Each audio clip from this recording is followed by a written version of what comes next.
Bangunan Pondok Pesantren Al-Qauzini di Sidoarjo, Jawa Timur ambruk saat ratusan santri sedang menunaikan sholat asar pada Senin 29 September 2025. Para santri yang tengah beribadah di musola terkubur runtuhan material gedung 4 lantai yang masih dalam proses konstruksi itu. Badan Nasional Pencarian dan Pertolongan atau Basarnas terus melakukan pencarian terhadap para korban ambruknya pondok pesantren tersebut.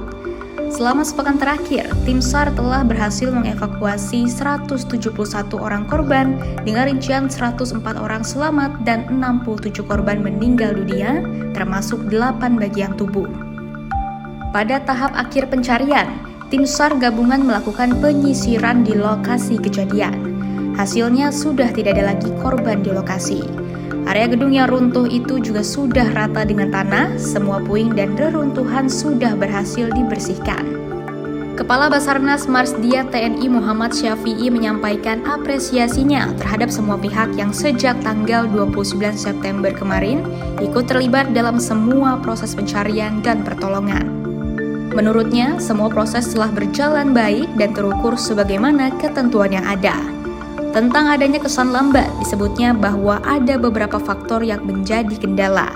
Di antaranya adalah akses masuk alat berat yang terbilang sempit, area yang terbatas untuk manuver alat berat, dan beberapa hal lain.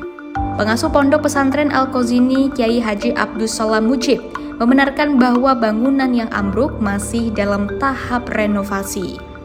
Menurutnya, proses pembangunan telah sampai pada tahap pengecoran akhir.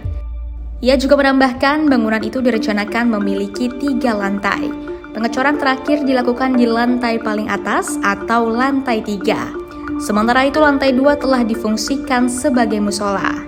Malangnya, proses pengecoran lantai 3 dinilai gagal dan ambrol hingga menimpa bangunan di bawahnya. Pakar teknik sipil dari Institut Teknologi Bandung Aris Arianto menduga penyebab ambruknya Pondok Pesantren Al-Qauzini adalah kegagalan struktur. Dugaan itu didasarkan pada foto bangunan yang tersebar di media massa dan media sosial. Aris menjelaskan pola kegagalan struktur itu lazim disebut pancake atau sandwich pada lantai yang bertumpuk. Ambruknya bangunan yang serupa dengan Pondok Pesantren Al-Qauzini itu, menurut Aris, biasanya terjadi akibat keruntuhan secara progresif atau progressive collapse yang berlangsung secara beruntun.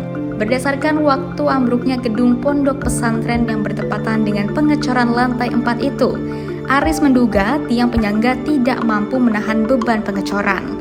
Lantai pun roboh hingga ke lantai dasar. Selain konstruksinya yang bermasalah, dugaan adanya maladministrasi dalam pembangunan gedung Pondok Pesantren Al-Qauzini mencuat.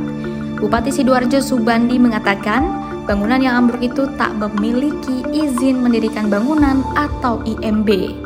Hal itu disampaikan Subandi saat meninjau lokasi pada Rabu 1 Oktober 2025. Akademikus Fakultas Hukum Universitas Gadjah Mada, Fathahillah Akbar menyatakan, berdasarkan perundang-undangan yang berlaku, sebuah bangunan harus memenuhi sejumlah standar konstruksi dan perizinan, seperti persetujuan bangunan gedung atau PBG, IMB, serta pelibatan pakar mengenai bangunan.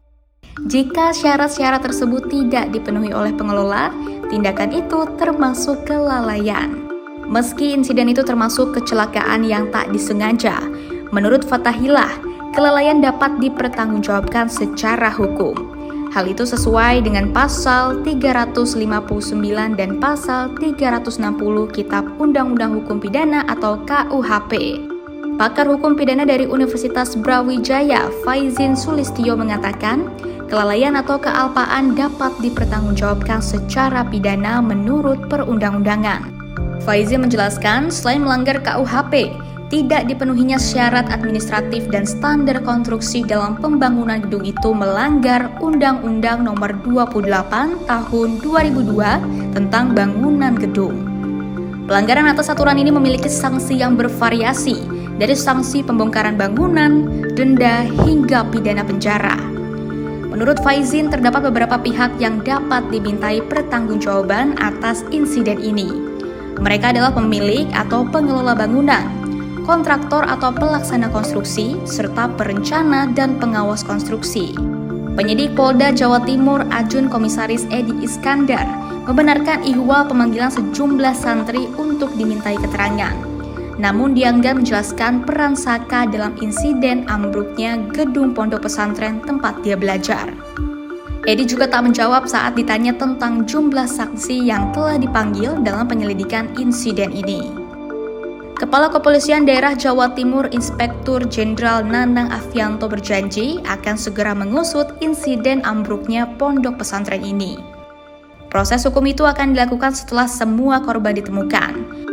Menurut Nanang, dugaan adanya kelalaian konstruksi dalam pembangunan gedung pondok pesantren Al-Konzini perlu diteliti oleh ahli. Tujuannya agar dugaan itu terbukti secara ilmiah, ujarnya saat meninjau lokasi pada Jumat 3 Oktober 2025.